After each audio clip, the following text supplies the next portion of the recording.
Hello there, ladies and gentlemen, and welcome to another episode of CookieCast. Today on CookieCast, it's the football podcast. We've got everybody here, and we've got lots and lots and lots of games to talk about. We've got games from last week, we've got games coming up this week, and there's a lot of them. We've got the news, and we've got the fun stuff, the stuff that you're really here for. Before we get started with talking football, while I've got you, please do consider subscribing. Wherever you get your podcast, it doesn't matter. Whether you're watching along or just listening, you can subscribe, drop us a comment, like, share, all of that stuff. It all means the world to us. Right, let's get started. So here we go. This is CookieCast, football podcast.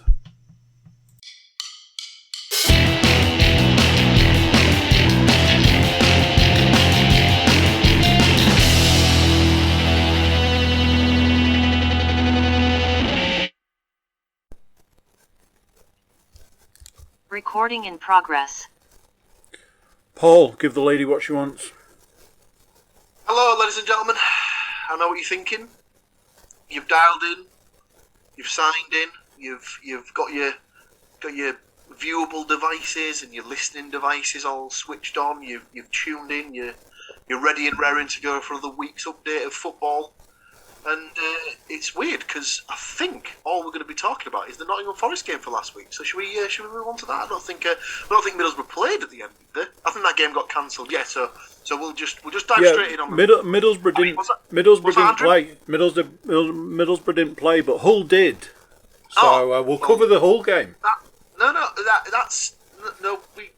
We said about yes. We'll come to it in a while, but yes, it's your weekly dose of football nonsense. So, as we do normally, we'll dive into last week's games to give you the ins and outs and the who's and what's nots of what went down. As Paul mentioned, the Middlesbrough game was cancelled, and in its place was the Hull City game. Hull City played another team that are also called Middlesbrough. I mean, you say team. Now, I personally did not see the game. This will come as no surprise to anybody. But from text exchange and checking in on the BBC Football, something was going a little bit strange, awry, some might say. Who wants to take on the challenge of talking about the Middlesbrough on my side of the screen or the Hull game? I think I should reveal the score, and then I think our correspondent in the field should give us his blow-by-blow account of how he very much enjoyed his trip to the north. So, for the purposes of the scorebook and those listening and playing along at home, the final score was Middlesbrough, or the team that pretended to be Middlesbrough, 0. Hull City 1. Scored by podcast favourite Mr. Keane Lewis Potter. I say podcast favourite. He might be sort of 75% favourite after the weekend's antics. Well, he's got a new name in the Williams household. He's now referred to as Keane Lewis Pricker. So, I mean, what he does in his spare time is entirely up to him. I'll tell you what he does do in part of his spare time. He basically runs the ball out, and instead of just giving the ball back so we can all get on with the game, he'd rather just waste another couple of minutes by keeping the ball under his arm and then getting a bit shirty when someone tries to take the ball off him. The little twat. And I'm sure in the history of Middlesbrough Football Club that nobody has ever done that wearing a red shirt before, have they? Not in the 30th minute! I mean, we could also talk about the fact that the referee clearly is sponsored by Clinton's after the weekend. 8. Was it 9? Was it 9 yellow cards in the end in the one game? It was. I think it was one of those games where it had been bubbling along for a while. The sort of the time wasting tactic by Hull, which had started from literally the first minute. Have you seen a record? Like, if we're not losing, we need to run the clock down. Come on. Oh yeah, it was. The game could be perfectly summed up with the comment that I made as I turned to my guest of honour. I mean, I'm about to sort of turn to show you, but she's not there. Yes, I decided it was a lovely day down on Teesside, so I would take my good lady partner for a second taste of paradise, so to speak. On the hope that they're playing against a team well out of form, not one of the top boys, so they might actually get a win. No, never going to happen. But at about the 65th minute, I just turned to her and said, "The way this game's going, I can just see we're not going to score, and they're going to get like a really sort of jammy counter-attack goal, and they're going to win it 1-0. And I swear to God, 10 minutes later, that's exactly what happened. But in all fairness, it would have been a draw had we decided to play a keeper who actually had hands at the end of his arms. It would have been a draw if they'd have scored the same amount of goals. It would have also been a draw if they had if the goal they had scored had not have been chalked out for offside, and if they might have even won the game if they got a penalty in the first half that was turned away. This was, for those of you on YouTube, this was the message that I sent to the group, showing Hull's formation for pretty much all of the game, and the quote above it read, "Shots at Avalatz's dressing room pre-game talk. Tactic 1, time waste. Tactic 2, at any given chance, test the Borough keeper. He's shite. Tactic 3, don't talk about Tactic 1. Just put that back on the screen, Stu, for a second. Do you know what? I'd have loved it if they'd have played that high. I mean, I'd say shots fired, but that's how we beat your keeper from 30 yards. Terrible game. The worst part of it was like on the train back, because we had gone on the train so we could have a few adult beverages. Obviously, no drinking and driving. That's a very silly thing to be doing. So on the train back, we ended up getting stood because obviously that was the first train that was due back into York, and obviously filled with all supporters. And we ended up getting stood at the end, where I could just hear sort of like the sort of the team, like the chatter going on of, oh God, they were terrible, weren't they, etc., etc. And I was just thinking, it's probably not the time or place to say, no offence, lads, but you were absolutely fucking shite. So, and I wouldn't be taking any sort of positives from that game if I was a Hull fan, because it was, not one for the purists. Let's put it that way. What would Vin Diesel have said though? Whether you Something win, to rock, I don't whether know. you win by an inch or a mile, a win is still a win. The positives I would take from it is that we're now 15 points clear of relegation with 6 to play. So Barnsley do have 7 games to play, but I'm starting to feel more comfortable now. I think we're at the point now where it would take a spectacular collapse from Hull to go down, and I mean that absolutely could. That coupled with a spectacular run of results from one of Derby, Barnsley, or Peterborough. It's the run from Barnsley that I can't see happening. If they effectively have to win all of their remaining games, that is not happening.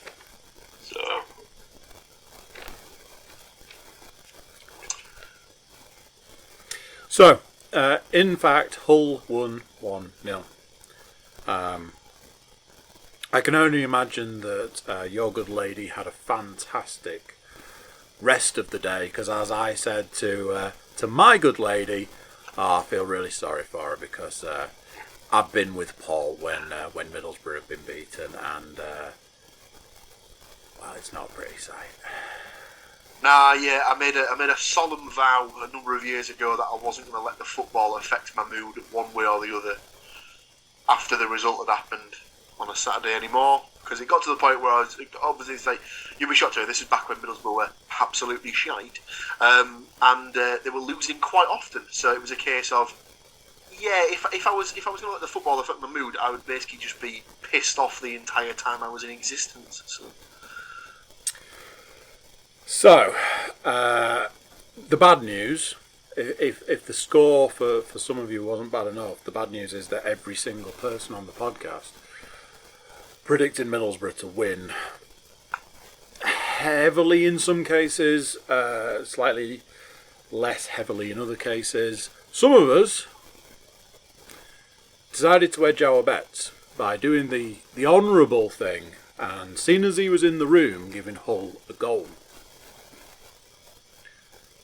Some of us decided that goal would be scored by one KLP. So I'll just be taking one of those points and moving on swiftly to Matt's favourite team, Nottingham Forest, and their match against Birmingham City.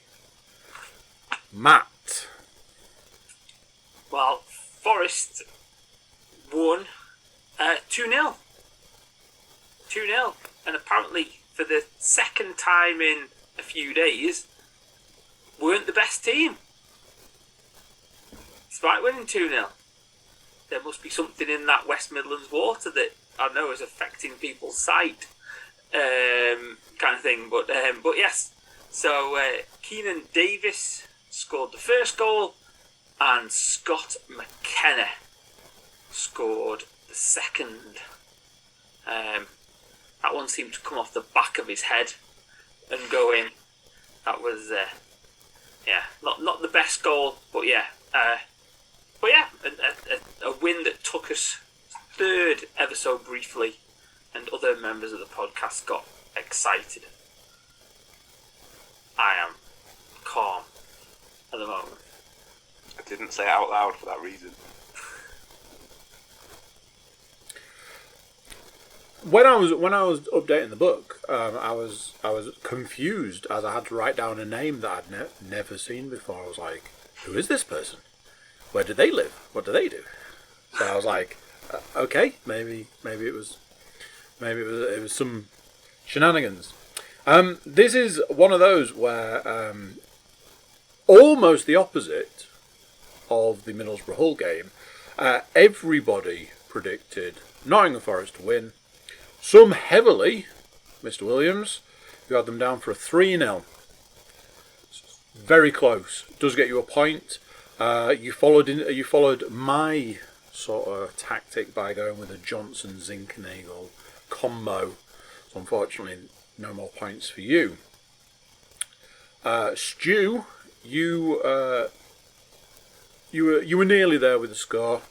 Unfortunately, giving Birmingham City one of the goals didn't score you a 2-pointer. However, putting Davis down to score a goal claws that additional point back. Matt, you followed Stu almost to the letter. You predicted the same score, and you also predicted Davis to score. So 2 points for you. I predicted my usual Johnson-Zinkernagel to score, which might give you an idea of what I put down for the score. 2-0 to Nottingham Forest. So 2 points for me. When you add those 2 points to the other point I got, anybody guess who won the week?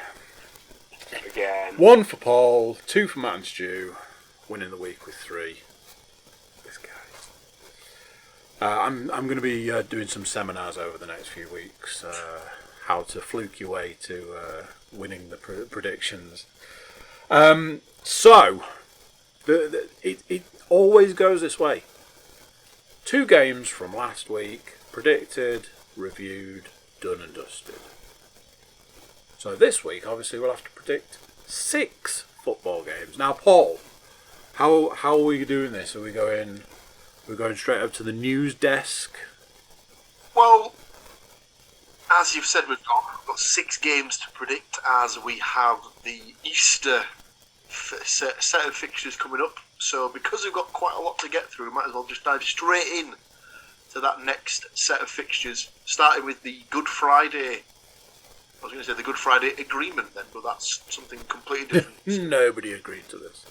It was one of those things that I was like, okay, so I've got my standard 3 games in the book. I just wonder if there's any more games to predict, and was like, what? Literally 2 days later, more football. It's like, oh dear, that's going to cause some sort of problem. Luton Town up first, taking on Nottingham Forest. Matt, you will be able to listen to what everyone else thinks is going to happen in this game, because you will go last. Stu, let's start with you. Well, they couldn't do me the favour of winning 2-1 last time, so I'll try it again. So I'll go for Luton 1, Forest 2, and I've gone for Adebayo for Luton, and I've gone for Zinkernagel and Davies.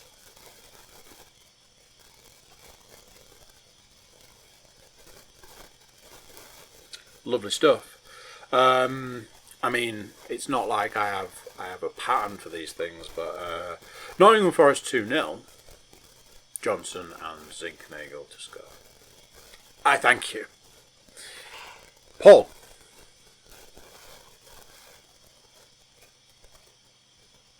I don't want to be that guy.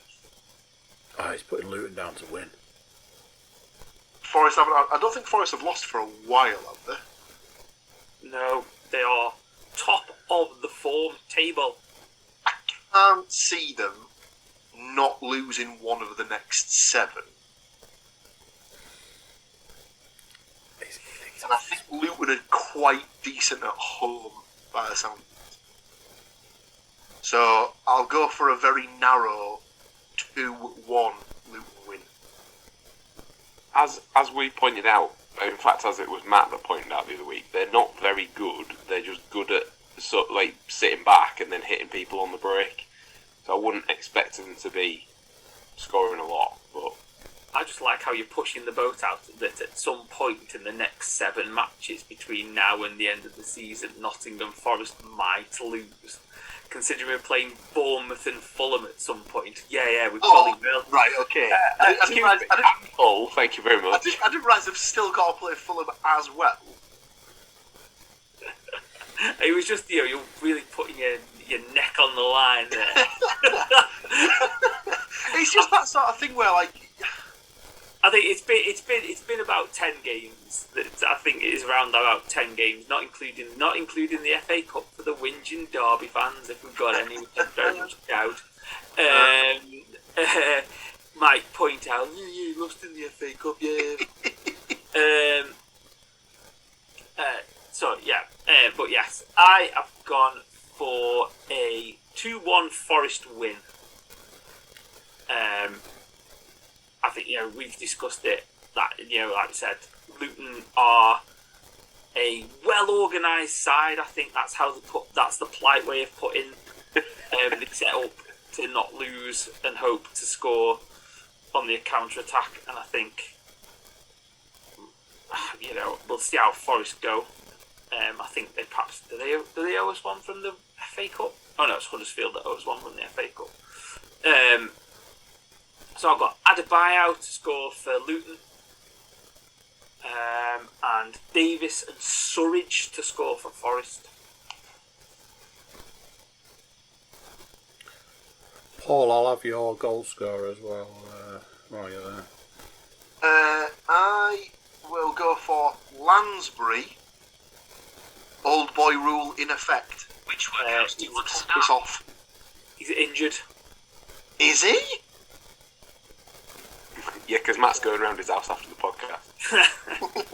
I'm pretty sure he's injured. I think he Written got it injured in the last. book, and it's a big name.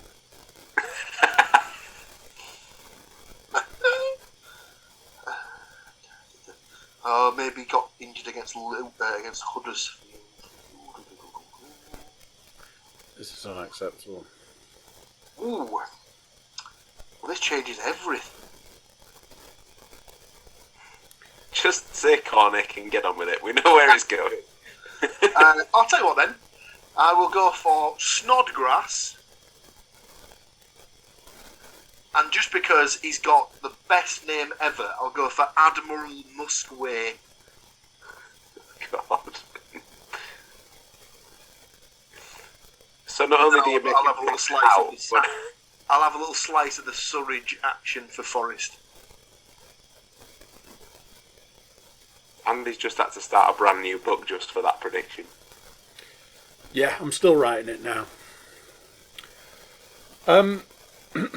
There was a mention that Forest had to play Bournemouth before the end of the season. Before they play Nottingham Forest, they will in fact be playing Middlesbrough this week. No surprises, Paul. You're going to go last on this one. Do you know what? F it. I'm going in. I have a tendency when Middlesbrough get defeated. I work on the principle they get a little reset and ease back in nicely. So I've just gone with a little 0-1, just a little oneer, and I've decided to get on the Balogun train. So a goal scored by Balogun. Matt. I've gone with a 2-1 win to Bournemouth for this one. Okay. Solanke, Dembele, and Watmore for the Borough. Who was your second Bournemouth one? Sorry. Dembele. And Watmore. Oh yeah. Lovely stuff. Stu. I have gone for a 1-1 draw. Lovely. So I've got Christie for Bournemouth and Connolly for the Borough. Paul. Oh, Stu, you joker. Yeah, he's not very good. I'm not even as optimistic as Matt on this one. I've gone for a 2-0 Bournemouth win. I think in the entire time we've played Bournemouth, we have got one win there. Ever. It's not a very happy hunting ground for us, whatever they're calling their stadium these days. Dean Court, is it, I think? Is it not the Vitality anymore? Well, it probably is, but it's actually, the sponsorship-free place, please. Yeah, not a great hunting ground. So I've gone for 2-0. I'll go for Billing and Solanke to score the goal.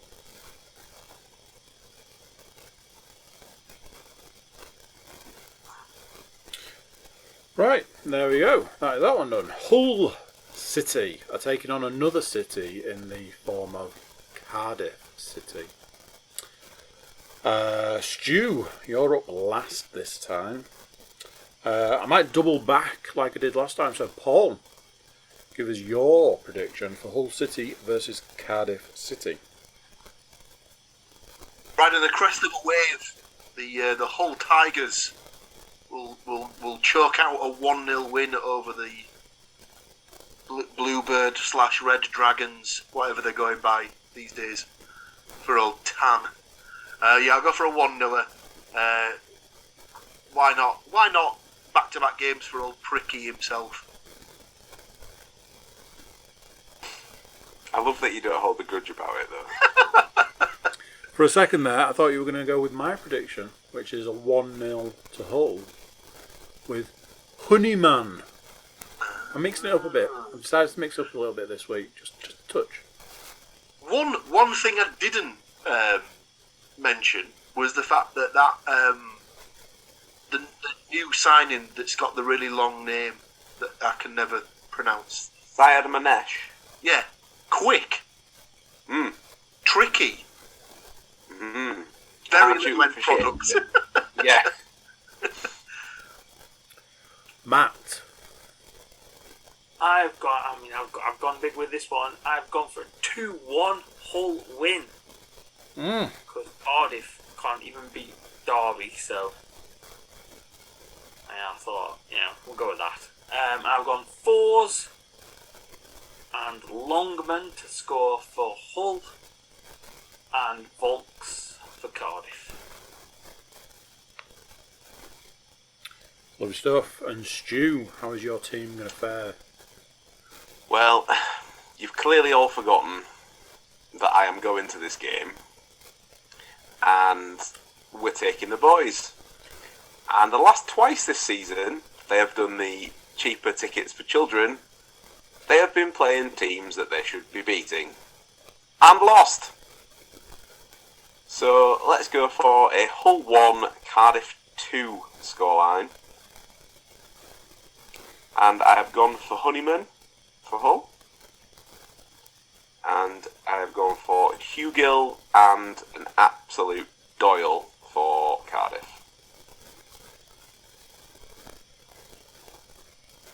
Okay. I've just been digging up the form tables.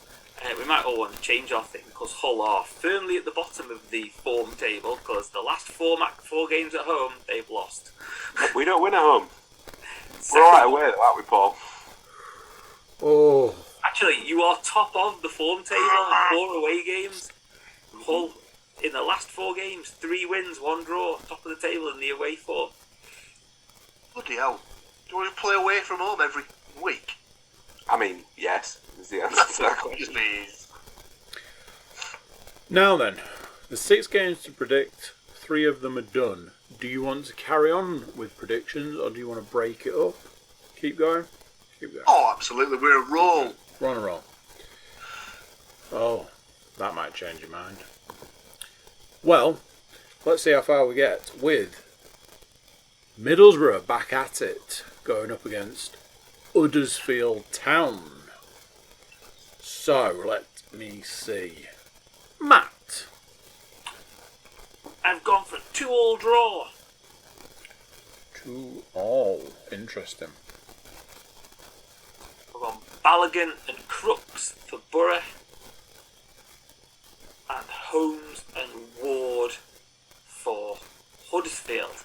And by look at that, I've predicted exactly what Stuart was going to predict as well. So close. Well, I've gone with a Middlesbrough 2, Huddersfield 0.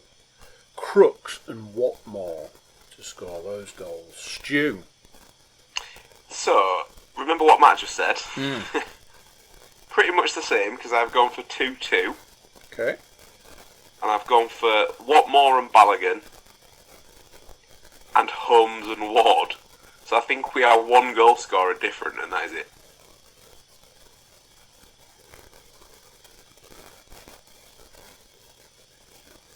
Let's see what the man himself, the Middlesbrough supporter, thinks to these predictions by giving us his own dear prediction. I'm going to predict more in hope than expectation. I'll go for a slight 2-1 win to the Borough. These next 2 games will basically determine whether or not we're going to get in the playoffs, I think. So we'll see. I'll go for... Crooks, by the way, hasn't scored in like 10 games, I think.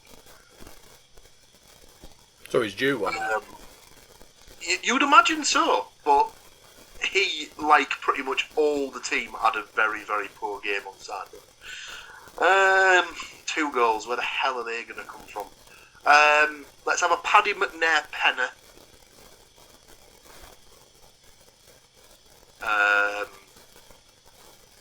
And a Tav. Let's go for a Tav. Okay.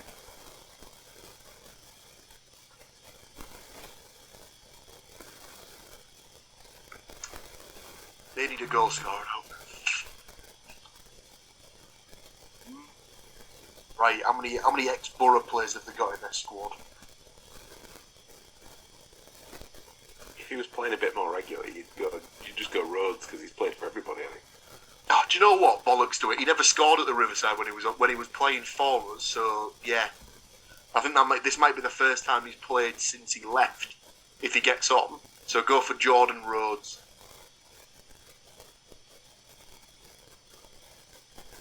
Okay. Again, I heard Millwall mentioned at some point, and now I'm mentioning them again. They are taking on Hull City. And true to form, I've switched back to Lewis Potter scoring just the one goal. But it's alright because Millwall won't be scoring at all. 1-0. Right there. Boom. Done it. Matt. I've gone for another 2-1 win for Hull. Like it. Wallace for Millwall. And podcast favourites KLP and Honeyman. Form team away from home. Hull. I will go for a 1-0 win, as that seems to be their MO at the minute. And I'm really sorry. Syed Manesh. Just put whatever you think is the correct word, and we'll work it out from there. I've done my very best. Stu. Last two predictions, a little bit of column A, a little bit of column B. So I've gone for a 1-1 draw, which is about as optimistic as I get predicting my own team results, let's be fair.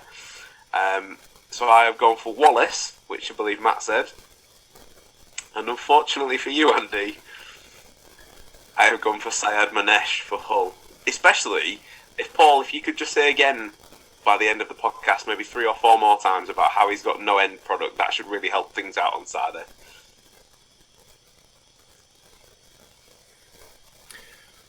The question is, can we smash out the last prediction of the week in under 5 minutes? Let's find out. Here we go. Nottingham Forest versus the Women's Basketball Association, or as they're more commonly known, West Bromwich Albion.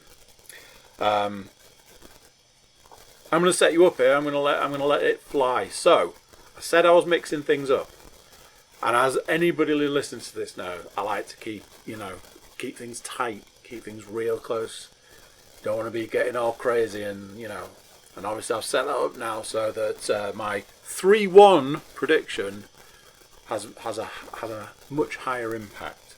Johnson, Zinkernagel, and I'm getting on the Davis train, but Carroll to score for the WBA. Stu. Simple 1-0 Forest, Johnson. Love it. Paul. Absolutely unbelievably, I've also gone for 1-3. So I don't know how that's happened, but I'll go for Mowat to score for West Brom. I'll go for Davis to get 2 and Surridge to get the 3rd for Forest. And the Forest fan to finish us off. A 1-1 draw.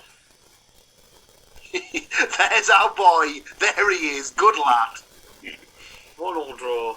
As Paul said, they can't win. Well, they're going to lose some points in the 7 games, and can possibly win them all. I've gone 1-1, Graben and Carroll. The forgotten man, the forgotten 60-goal a season man. Came on Saturday and looked sharp, I think it was the phrase. Billy. Jinx.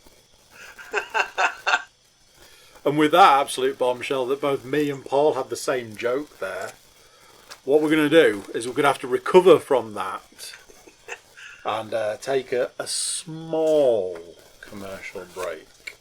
We shall return with the week's news, and I'm sure somebody's got something funny for us to talk about, so we'll be right back. Recording in progress. And that is that we're back. Back at it. Back once again with the whatever. I believe it's news o'clock. Looking at my watch, it's news o'clock. So, who's got the news? Little bit of craziness at Hull City this past week. So, obviously we've talked about it at length in previous weeks.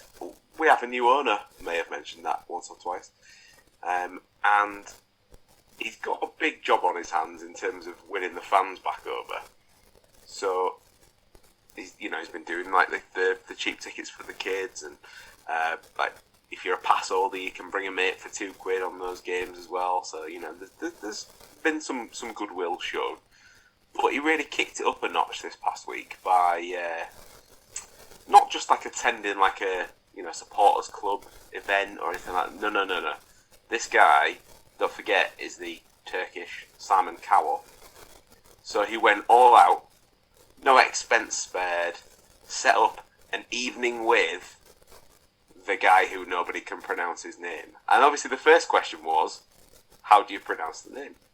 Having watched this, because they also live streamed it on YouTube, his first name is definitely Ajun, so I've got that bit.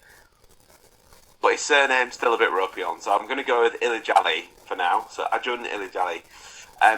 Lots of bizarre things came out of this. First and foremost, he was late. Not because he wasn't in the building, but because he'd been at the training ground playing football with the footballers in the afternoon and needed a massage before he could possibly go and be interviewed on stage. So he was late for that reason. It was, however, nice to hear that his warm-up act was Nicky Barmby.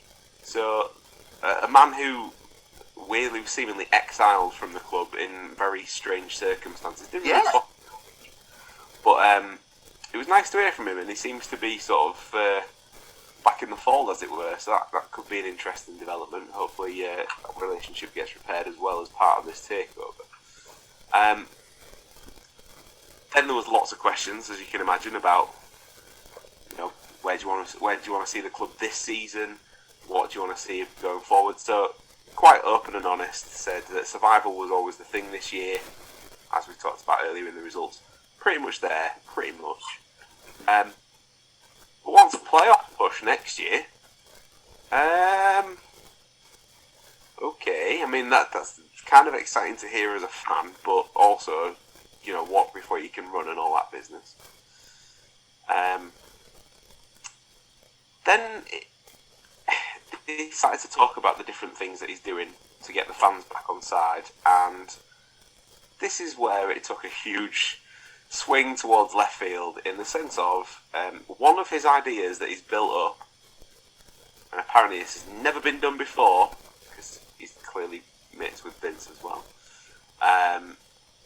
But he's going to select, or there's a way of selecting 250 Hull City fans. So it'll be people who have a season pass. Essentially, we think at this point, because it was a bit vague, possibly the people who've had season passes for the longest. Who knows? And they're allowed to bring one guest, and they're not just going to have like a meet the team or anything like that. He's going to take them to Turkey, all expenses paid, for 5 days. And he's also going to be there in the same hotel with his team and all the rest of it. Like, this guy, like, has he met people from Hull? Like, this is a guy who apparently has lots of money, but he's opened it up to 500 people from Hull, and there's going to be an all-inclusive bar. I mean, you want to buy a striker next season, maybe don't pick up that bar tab, is all I'm saying.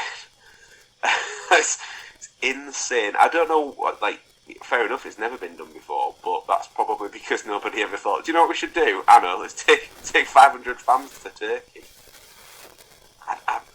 It's a really, really strange move. It's out there, I'll give him that, but I mean, let's be honest. If there's a surefire way of getting fans on side, open your checkbook, tell people they'll drink for free. You're pretty much halfway there. So, I mean, he's got a lot of making up to do in that regard then, because the stadium's 23,500, and he's only taking 500 of them. well, and it's that thing. If he's only doing it for 250 and they can bring a guest, what's to say that the guest that they bring is even bothered about the football club? But this is the way it works, isn't it? It's the Mike Ashley principle. You turn up at the Strawberry pub and you buy everybody in the Strawberry a beer, and everybody thinks you're amazing. So, and we can sit here and go, well, yeah, it's only 250 people out of 23,000. The maths doesn't work out. There's a lot of dimwits about, to put it politely, and they'll be thinking, I'll buy a season pass because next year it might be me, because I didn't see the T's and C's for the thing of, it was 250 of the longest serving season ticket holders that the club have had. No. Next year, it might be taking me and my family to go on the lash in Turkey next year. And they'll, yeah, definitely be. So we'll all have season tickets, and then we might all go, and then we can take my mum and dad as well. Because then, if we all get picked, then everybody's a big old family holiday, and we'll go absolutely mortal in Turkey. And maybe he'll take it for 2 weeks next year. We'll pay for it. And that's the logic of some fans in this planet of like, I bet the Strawberry pub in Newcastle did a roaring trade for the first season or so in Newcastle, because people had turned up thinking, Cashley's going to turn up and pay for our beers for the next after the match. And then when it stopped happening, people were like, he's a cock. And you're like, yeah, he was before, but he just bought like 100 people a beer. And then you all fell for it. I mean, I'm not saying that our guy is sort of that way inclined, shall we say, but it all feels a little bit like short-term win for me. Like, and straight away, if things go sour at any point, it'll be, well, he took you, but he didn't take me. Like, people just, unfortunately, people are like that. So I think he means well, but I'd just maybe tread that course a little lighter than he has so far. But yeah, and you would have thought that was possibly the strangest news to come out of Hull this week. Except for we've also now been linked with signing Mesut Ozil next season, which is just insane. So he left Arsenal under a bit of a cloud, from what I understand. He's gone to Fenerbahce and had a bit of a fallout there as well, from what I understand, which is where he's sort of languishing at the moment. Now, again, the new owner, big fan of the Turkish football, seemingly not only the white knight that Hull City needs, but he's going to ride into Fenerbahce and rescue Mesut Ozil at this point in time as well. From if you believe the reports, personally, I think he's still probably a little bit out of our wage structure. Well, I'm pretty sure at some point when he was at Arsenal, there were rumours doing the round that he was closer to like 300 grand a week, or something in that sort of ridiculous realm. And let's not sort of like, beat around the bush too much, but like 300 grand a week probably covers 75% of the playing staff at Hull, if not all. It might not fit in the financial fair play regulations, shall we say.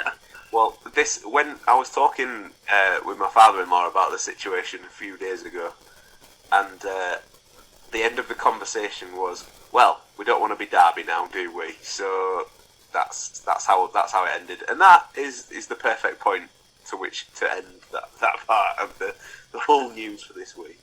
So it was quite all absolutely batshit crazy, seemingly. I was going to say that I'll add on to that was the quote that I enjoyed of, they wanted a striker like Steph Curry, who is an NBA guard who is very prolific from the 3-point range, which is about 24 feet away from the basket. So basically he wants a 30-goal season striker that scores all of the goals are from outside of the box. I love it. It's like the most accurate kind of. Can you imagine 30 goals in top bins for like kind of thing? That'd be immediate podcast favourite.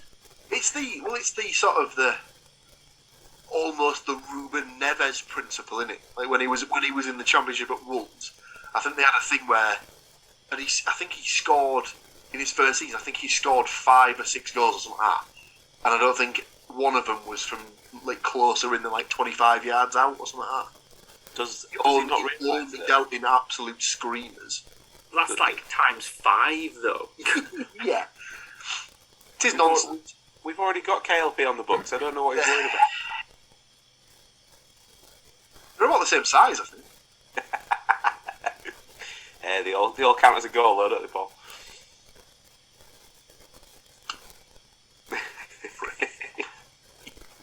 Oh, I just one of the main like sort of like fucking wind-up merchants on Saturday was Smallwood. You'd have thought he'd know better coming from the fucking area. Posse. He got subbed with about maybe 5 or 10 minutes to go, and then sort of like trotted off to the side of the pitch, stopped halfway to take one of his shin pads off. So Connolly went and picked him up and carried him off the pitch. Needless to say, he reacted and they both got booked. Of course they did. That ref was on some sort of sponsorship deal. It has to have been that last week. He was like, I've got all of these yellow cards, what am I going to do with them? I'll hand them out to other people. Maybe, just maybe, he was going back through his book and worked out that in his last 5 games he'd only given out 2. So he was quarter filling. Maybe it's like, when you're about the council that they get their budget, and then if they get to the end of the year and they've got loads of excess, they go around and fill in potholes.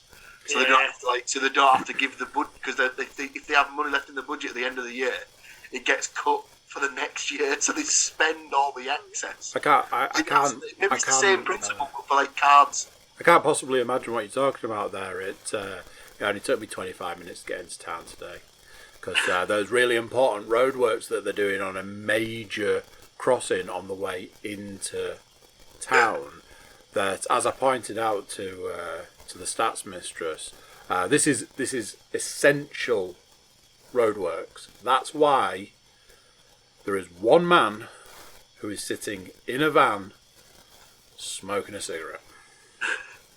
That's right, ladies and gentlemen. Welcome to the latest in the the podcasts from CookieCast. It is, of course, Political Speakcast, where we dissect the ins and outs. We already do bullshit cast. It's fine. Way. Oh, lovely stuff. It's been a very quiet news week, really. Obviously, we had the biggest game in world football took place on Sunday. I can't find the tweet, but it was absolutely spectacular, because it was something along the lines of, "Oh yeah, this truly is the biggest game in English football. You've got Man City with their 0 European titles going up against that great Liverpool side who didn't win a top flight division for 30 years. And it was like, ooh, you salty bastard.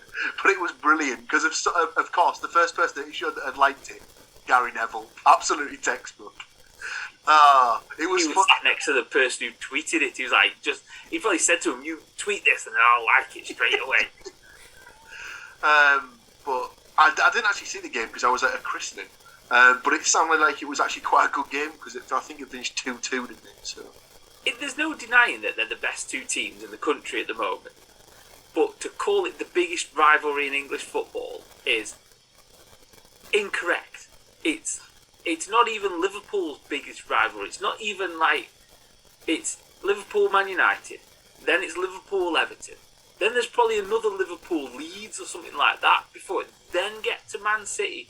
It's just the biggest game at the moment. It's not the biggest rivalry. It drove me insane. Given everything that happened in the Champions League in the mid-2000s, you'd probably say that Chelsea are a bigger sort of rivalry for Liverpool than Man City. And how many times did they play Arsenal in the FA Cup stuff as well. Like Exactly. It's absolutely nuts. It's only because they both happen to be doing well at this point in time, and the way that the fixtures have fallen and they've got so far in the respective competitions that they happen to be playing each other fairly regularly at the moment as well. I just watching it. It was just gross because if you said to people in this country that know about football, name the top 10 rivalries in this country, that game would not be on there. Go and speak to some dipshit American YouTuber and he'll talk about it like it's the most important thing ever. And fine, yeah, alright. But let's not kid ourselves. This is a new rivalry that might become something big in the next few years, but I doubt it. And yeah, it just annoyed me. It just really, really annoyed me that it was put on this kind of look at this fantastic day of sport. We've got the, whether you like F1 or not, you've got the Australian Grand Prix. It's an event. The Masters ended the day. That is an event. And then I can't think what the early, the mid-morning was. There was something else. And then it's, the big match of the day, the biggest rivalry in English football. And I'm like, piss off. It's like a club that was in League One 10 seasons ago against, like you said, a club that didn't win anything for 30 years and was to crow about being the biggest club in the country. Only to win a couple of trophies.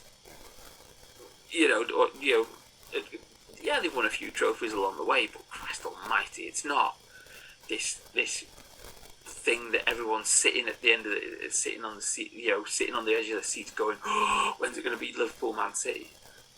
You know what the earlier game was that they were all excited about, don't you? Just to hammer home the point that we're maybe over-egging it a little bit. Norwich Burnley.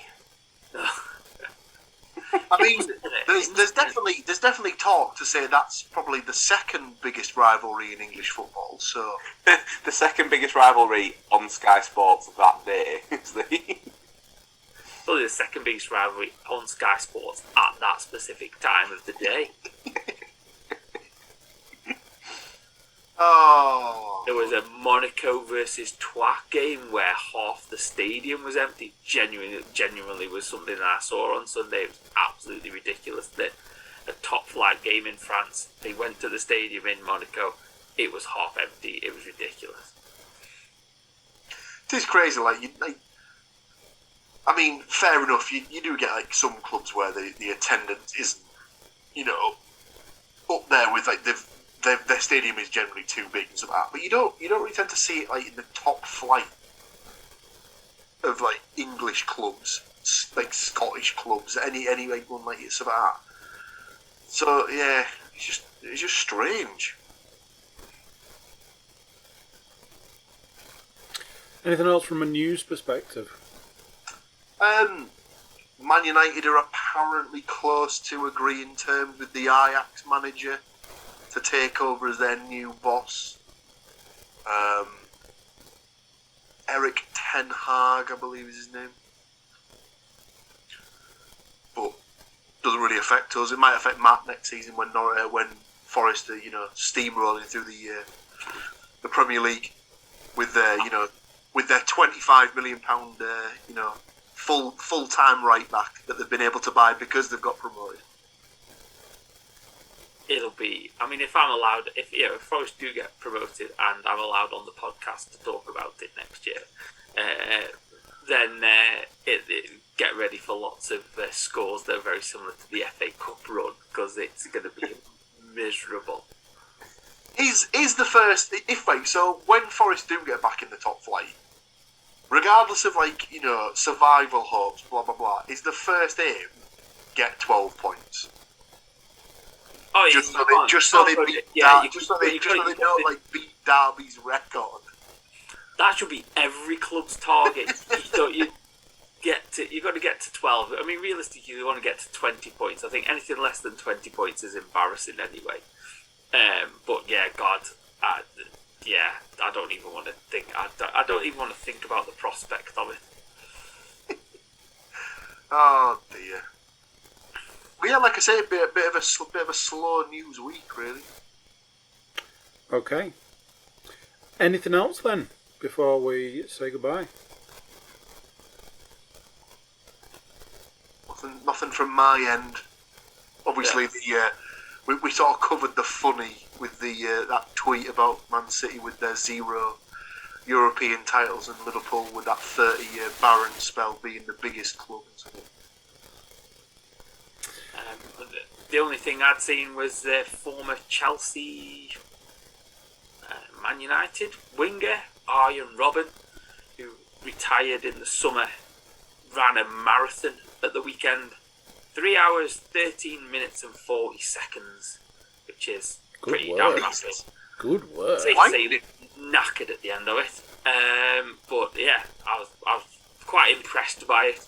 But yeah, not something I'll ever do. But yeah, 3 hours 13. So yeah, very good. Nice work. There you go. Just because one door closes does not mean that another door hasn't opened. Speaking of closing doors, it's for me to say thank you to you gentlemen for taking me and these lovely people through the sometimes murky waters of the football world. Join us next week where we'll be talking the 6 games that were predicted this week and no doubt predicting more fantastic football. Until then, it's goodbye from me, and I'm sure it's goodbye from these gentlemen here. We shall see you next week. Goodbye. So what do you think to that? Another one gone. Another week of games gone. Another week of games to come. All football all the time. That's what we like. Before I let you get out of here, I will just one last time remind you to please like, share, comment and subscribe wherever you get your podcasts, because it does mean a lot to us and it helps us to bring you more wonderful content. You can also jump over to the website, cookiecast.com. We've got social media info there and an email button for you to be able to get in touch with us. That's it for this one. Until next time, I'm going to say bye and I'll see you then.